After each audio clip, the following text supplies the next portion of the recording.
예, 주제는 광주의 국민의힘으로 했습니다. 6일 지방선거 성적표가 나왔죠. 국민의힘 이준석 대표가 어제 광주를 또 갔습니다.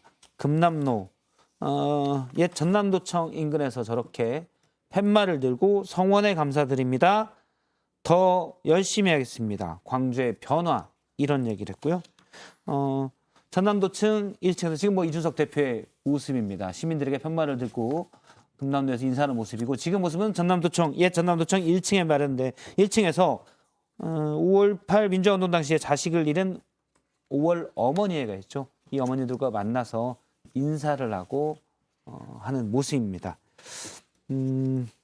사실 저런 모습은 상당히 보기 좋은 것 같아요. 저렇게 이제 성원에 감사드립니다라고 하는 광주에서 얘기를 한 건 바로 이런 이유 때문입니다. 광주 선거 결과를 보면 광주시장 선거에서 강기정 후보가 74.9% 여전히 압도적이지만 국민의힘 주기현 후보가 15.9%를 얻어서 역대 광주 국민의힘 후보 중에 가장 많은 표를 얻었습니다. 그리고 지난 대선 때 윤석열 대통령은 광주에서 12.7%를 얻은 바 있는데 더 많이 얻었고요. 또 하나의 변화가 있었는데 광주시의회, 광역의회죠. 광주시의회에 국민의힘 비례대표가 한 명 들어갔습니다. 저렇게 지역의회, 광주에서 지역의회 비례대표가 들어간 건 역대 처음 있는 일입니다. 국민의힘에 대해서 광주가 마음을 일부 열었다라고도 볼 수 있을 것 같고요. 이건 이제 그동안 국민의힘도 노력한 게 있겠죠. 일단 이에 대해서 이준석 국민의힘 대표가 어제 한 얘기를 잠깐 들어보겠습니다. 이제는 광주에서 저희도 기초의원, 광역의원들이 배출되는 그런 상황이고, 그러면은 책임을 갖고 저희가 책임질 수 있는 그런 변화를 이제 만들어 올 수 있을 것이다, 이렇게 확신합니다. 저희에 대한 신뢰가 더 커질 만큼 저희도 더 열심히 정진하도록 하겠습니다. 예, 더 열심히 정진하도록 하겠습니다. 국민의힘 광주 성적표 윤희석 대변인님부터 얘기를 해주실까요? 어떻게 보십니까? 아주 좋죠.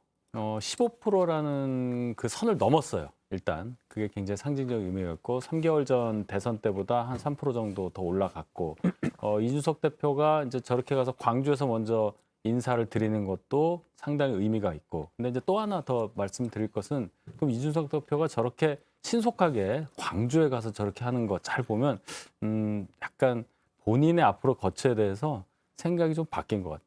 아, 그런가요? 예. 그건 어떤 말씀이십니까? 그러니까 예를 들어서 많은 그 예상이 전당대 이번 지방선거 끝나면 뭔가 지도부의 그 임기에 관련해서 뭔가 뭐 조기 전당대회가 있을 수도 있고 이런 얘기가 있었잖아요. 근데 자신감을 좀 많이 얻은 것 같아요. 이번 지방선거 결과를 통해서. 예. 그래서 그거를 뭔가 좀 과시하려는 어떤 그런 포석으로 이런 행보를 한 게 아닌가. 혁신위원회라는 것도 어저께 갑자기 출범을 시키겠다고 했잖아요. 예. 그런 일련의 활동을 보면 지방선거 결과를 보고 이제 본인의 앞날에 대해서 생각을 좀 달리하고 있는 게 아닌가 하는 추측을 해봤습니다. 예. 일단 나는 광주에서 환대받는 몇 안 되는 국민의힘 지도부다. 네. 난 함부로 자를 수 없다. 그런 말씀이신 거죠? 아니, 당대표를 누가 자르겠습니까, 많은. 예. 네. 그렇죠. 그리고 15%를 넘었다는 게 굉장히 의미가 있잖아요. 15%면 선거 비용이 100% 보전되는 예. 기준이지 않습니까? 그래서 광주에서 국민의힘이 아까 말씀하신 것처럼 이제 5월 정신이나 광주 민주화운동의 역사적인 성과에 대해서는 이제 여야가 똑같이 다 국민 통합 차원에서 다 공감하고 있기 때문에 이제는 정책으로, 그리고 정당에 정말 똑같은 그 대우를 받으며 가면서 승부를 할 수 있다고 생각을 하고요. 이준석 대표 역할이 굉장히 컸다고 생각을 합니다. 예. 예. 사실 제가 그래서 지난 2018년 지방선거와 비교를 해보려고 봤더니 2018년에는 당시 자유한국당 후보가 없었을 없었어요. 거예요. 맞습니다. 그러니까 내지 못했습니다. 일부에서는 왜 광주는 국민의힘에게 그렇게 안 주고 민주당만 몰표를 줬냐라고 할 수도 있겠지만, 사실은 국민의힘도 이전엔 그다지 신경을 쓰지 않았었죠.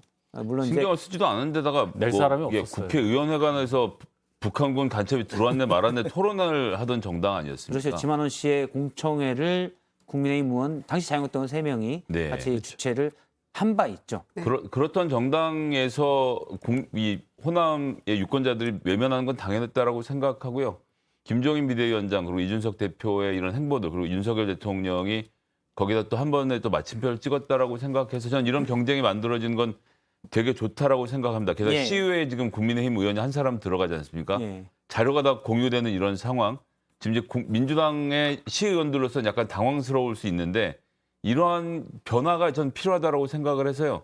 경북에서 임미애 후보 열심히 하고 또 광주도 이렇게 들어오고 서로 교차 침투에 들어가는 과정은 민주주의 발전을 위해서 특히 그 해당 지역의 발전을 위해서는 되게 좋은 일이라고 봅니다. 예. 네, 바로 이런 점이 정치 발전의 요체라고 생각을 하고요.